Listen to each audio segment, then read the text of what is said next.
Εδώ τώρα βλέπετε τη λιμνοθάλασσα του Κάπελγιος και από ό,τι βλέπετε γίνονται κάποιες δραστηριότητες με kitesurf.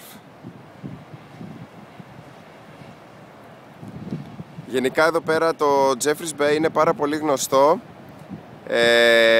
για το surfing. Είναι ένας από τους 5 καλύτερους παγκόσμιους προορισμούς surf. Κάθε χρόνο τον Ιούλιο έχει τον παγκόσμιο διαγωνισμό του Billabong. Θα πάμε στο σημείο που γίνεται λίγο πιο κάτω, αλλά ρίξτε έτσι και μια ματιά με τους kitesurfistες, που είναι ένα από τα αθλήματα που μπορείς να εκμεταλλευτείς στη θάλασσα. Εδώ εντωμεταξύ είναι και η λωρίδα της παραλίας που σας λέω, που χωρίζει τη θάλασσα από το ποτάμι Κάπελγιος και δημιουργεί αυτό το δέλτα.